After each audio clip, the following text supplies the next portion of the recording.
Hare Hare Krishna. I want to talk with you about basically continuing on with this book, The King of Knowledge, and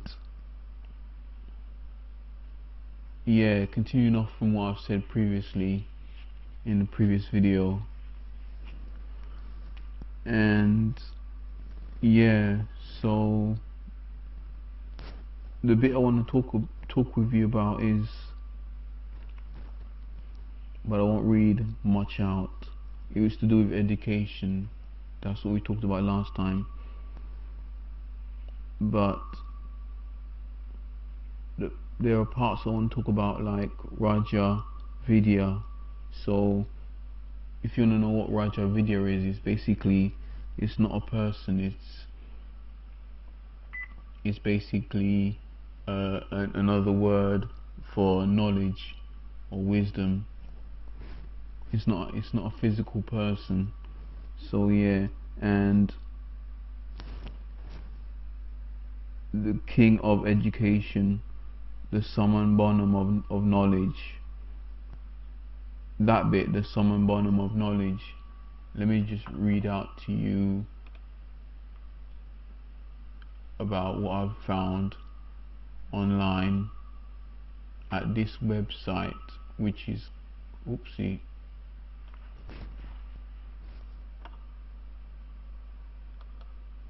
I think you caught me. No, you haven't. I thought you caught me scratching. Don't like to show myself scratching. Yeah, so this website or this book,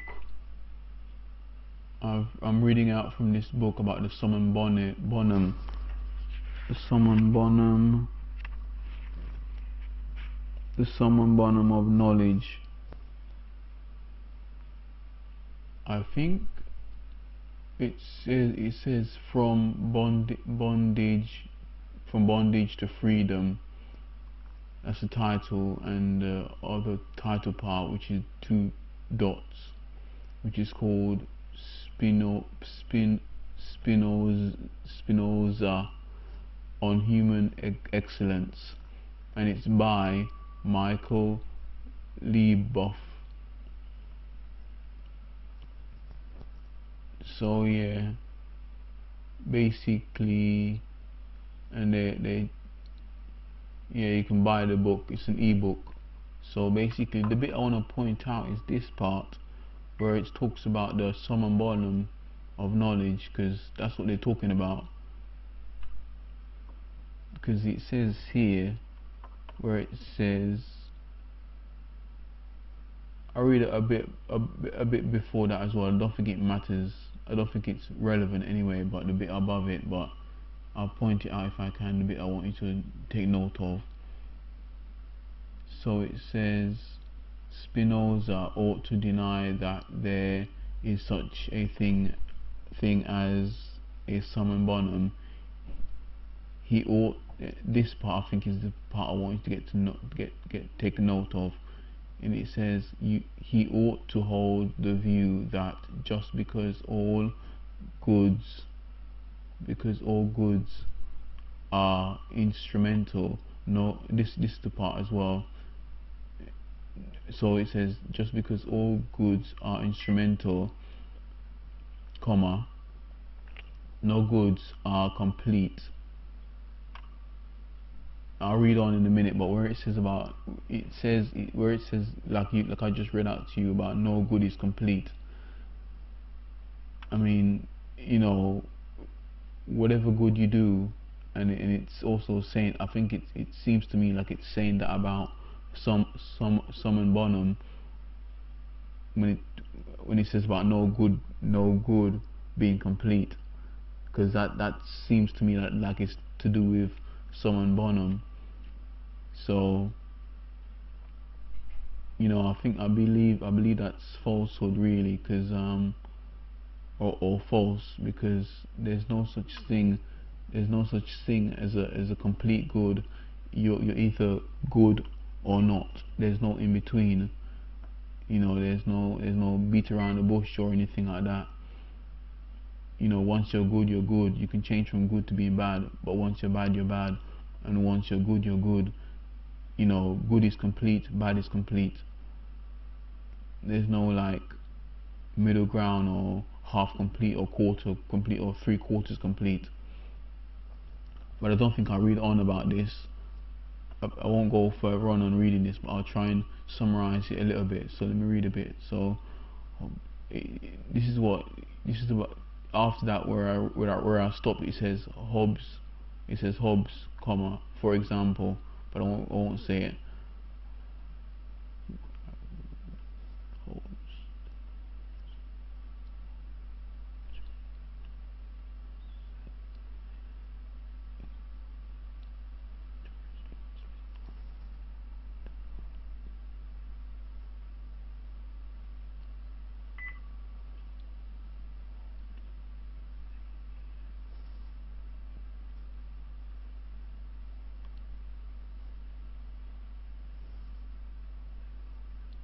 Yeah, so it's just talking about basically, again, I think, yeah, he's talking about how good is instrumental, and about, and he's talking about the being naive as a human being about their motives, human motives, and a few other things in between. And like I said about goods, like all goods are instrumental, and yeah, but I can't really read out what's being said on my book fully. Sorry, on the book that I've got in front of me fully. This book I can't read it out fully, and also the one online, because I don't want to break copyright. So I've given you the titles of these books, so you should be able to have a look and find them. But if you want to type it in Google, if you want to type it on the search engines and find it, just type in the sum and bonum of knowledge, and you should be able to find it anyway. And if you want to know what page it is that I've read out, or the part that I've read out, on which page that I've just read about the bit that I pointed out about where it says no goods are complete, that's on hang on, that's on page 195, and it's further down on that page, like on the last paragraph, but not on the last two, but the last large paragraph on that page, not the last two. So yeah, but yeah, I think I do have a few more things to say, or to wonder about. So I think we've talked about Raja Vidya. I explained that the king of knowledge, the king of education, the sum and bonum of knowledge, and I think we've explained that knowledge. Yeah, I want to talk a bit longer, maybe, about this guy that's called that's named, but he says, well, his name is Srila Prophet, or Prophet. I think it's Prophet or Prophedia. Srila Prophedia. Basically, he founded I think an education an education an education for kids and adult and young youths, for developing an education university. From what I vaguely recall, I did read the article, but I don't want to like read it out now. but from what I've read previously, he discovered he was working towards having educations for for schools and stuff.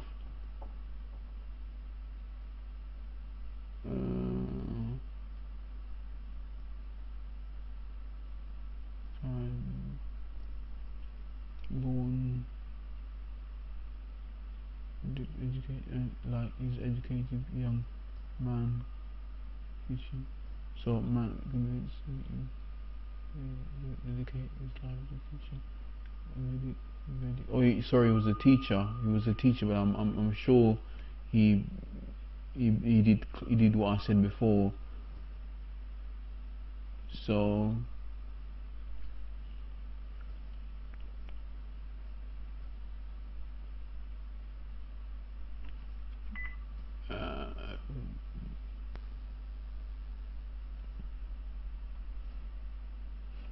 just trying to.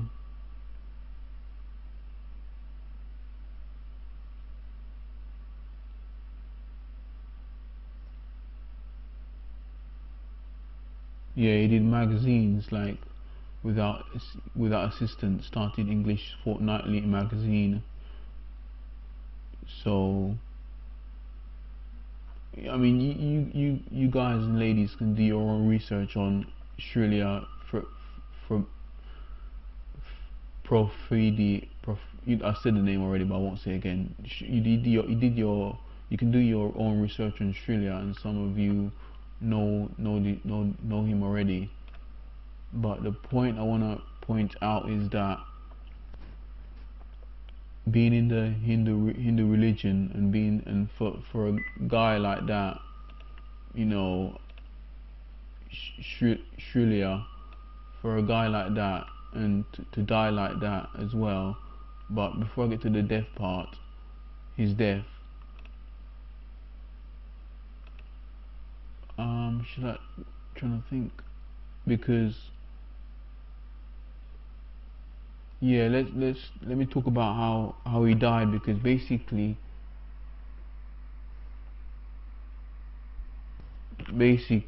let me just see what I put on my phone, because I was trying to work out his age. Yeah, his age was 71. That's what I worked his age out, 71. And oh yeah, sorry, I'm flicking between screens, so that's why you see some odd stuff happening in front of your screen.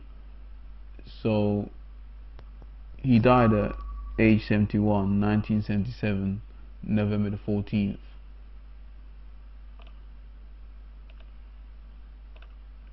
41 minute.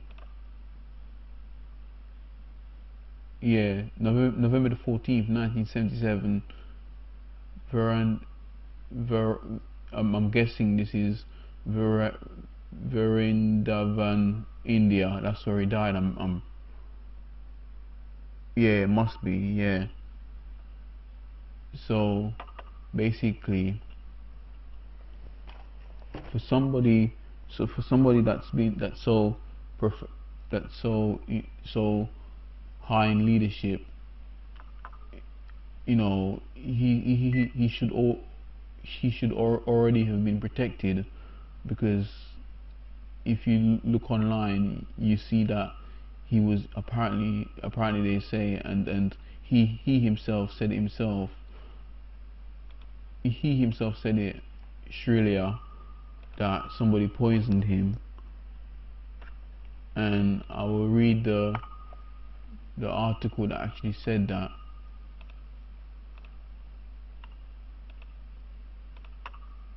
Wow, I think I have. Yeah, the article, it's not really an art, well, sort of an article if you want to put it that way. Basically, I just read a small amount of it. There's a lot. There's a good amount on there on that web page. so I don't think I'm breaking copyright if I read out a few lines. So it says in the title, was Srila Prabhupada poisoned? Question mark.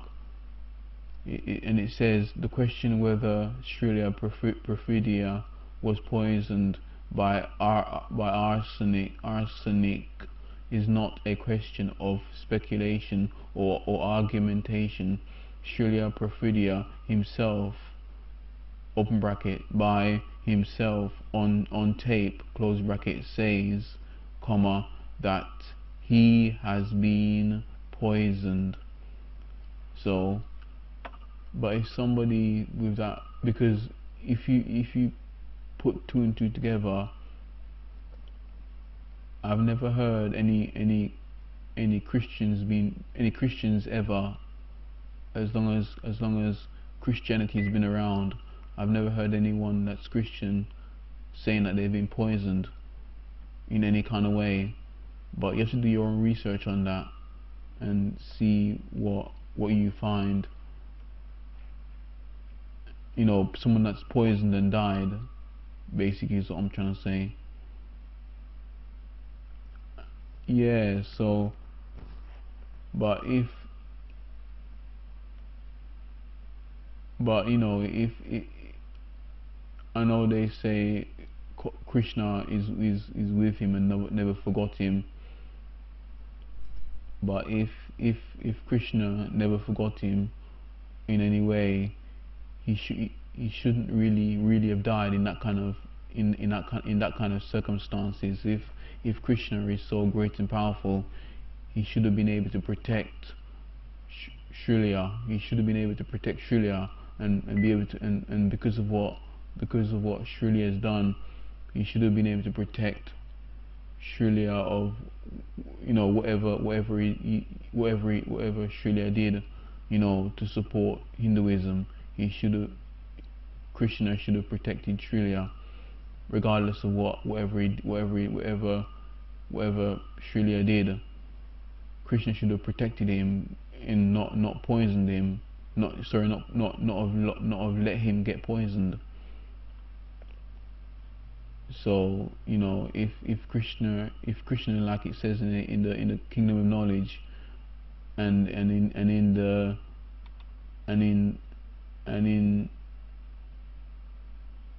Hinduism, if Krishna is so powerful, he should have protected Srila. So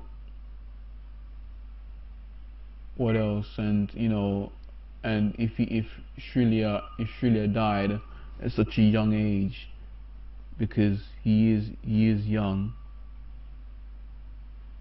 71 is young. People have lived for 100 years and beyond that, beyond 100 years, and still, that those people that have lived past Srilia's age, 71, they were never poisoned, unless they did something wrong, because usually when people do something wrong, they can get poisoned. And not just that, Srilia, if Srilia is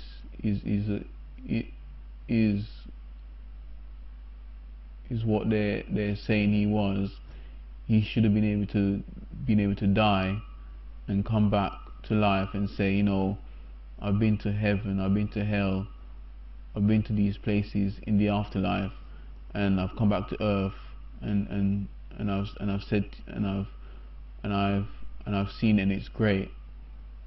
You can do your own research, and see if anybody prophetic, or could be prophetic, or anybody anybody that's any human being that has been well known throughout civilization, or throughout life. That's been well known.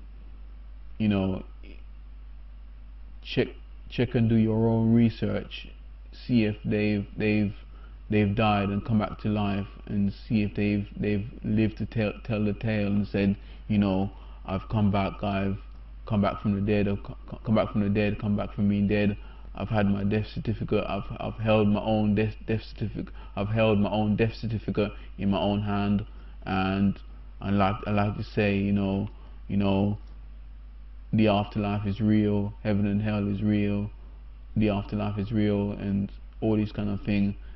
If somebody can prove that, after they die, then you don't have to do anything. If you know somebody can prove that, people are proving that. Some people are proving that every day that they've died and come back to life. It's very rare that people make it up that they've died and come back to life. It's very rare. But some people are, when they do that, make it up. They just want attention, and eventually the truth will come out. So they can't hide it all the time. They can't. Once you lie, you can't keep your lie. You can't keep your lie for the rest of your life, or up until your death or past your death. You can't.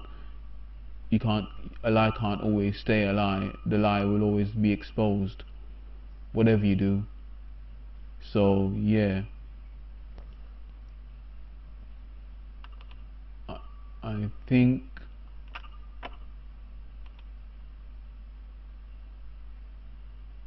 let me just I think I've covered everything.